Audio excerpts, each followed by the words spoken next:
Hello, hello. Testing. Like before Iman, I was a shorty trying to get some money. What does that mean? Like anything, I was trying to get the quickest dollar. Cause I always felt like as a kid, I already got marked with a felon, so I felt like I couldn't get no job that was gonna pay me, what I was looking for as a teenager trying to survive in Chicago. I was faced with a lot of stuff like police. I seen people get killed. Like, it was, every night you ain't know if you was making it back home. It was just the risk we took. I called a gun case after one of the little guys got killed. I got locked up trying to revenge his death. Think of your anger or any other strong emotion as a wave in the ocean. It rises out of the water, gets really big, but eventually it will recede. When we act on anger when the wave is big, we damage relationships, risk our goals, and usually feel bad afterwards. Specifically, we're speaking on anger, but it could relate to another emotion, right? So at times you at your most happy, your most sad, your most nervous, and then it levels back out. I mean, Iman, Green ReEntry, the Green ReEntry program started back in 2010. It was around trying to find ways to respond to brothers coming home from prison who were trying to do the right thing or not go back to jail and, trying to be productive members of society. So one of our goals here is to help equip the participants with skills that will allow them to have meaningful employment or to start their own businesses or, that kind of thing. And the other crucial part is kind of the life skills work.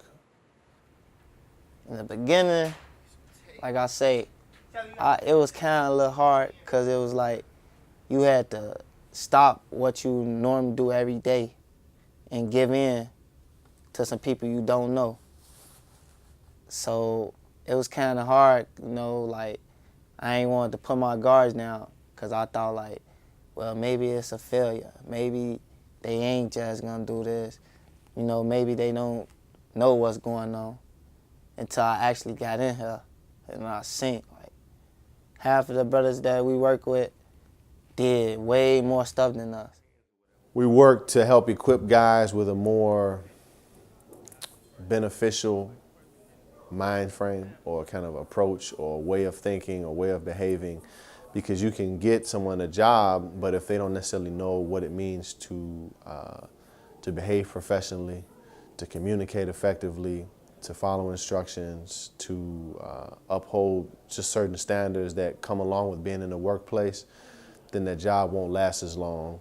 And if the job doesn't really last, then a guy, could find himself back in the line of fire, as far as doing things that jeopardize his life or freedom. So the whole idea of cognitive behavior intervention is looking at and breaking down the link between thoughts, feelings, and actions and consequences.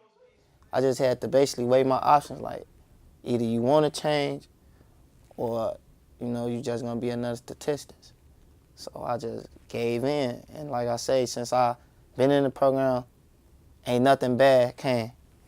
As far as like streetwise, house situations, everything they said, they made sure, it actually improved my living situation a whole lot.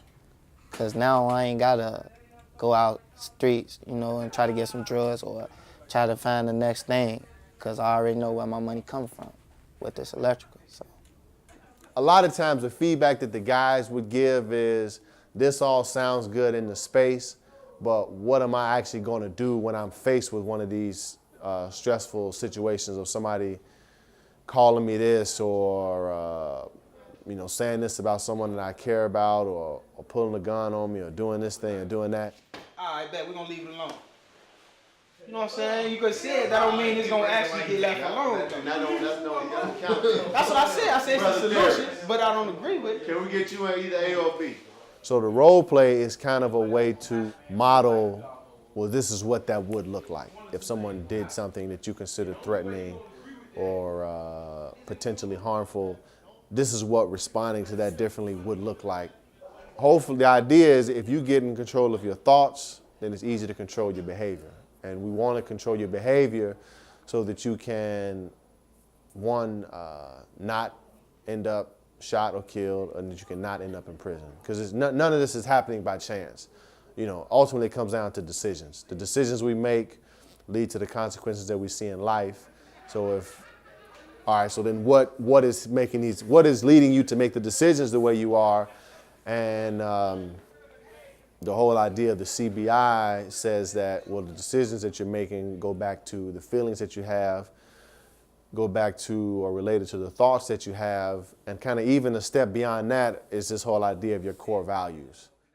They took the blinds off so many ways.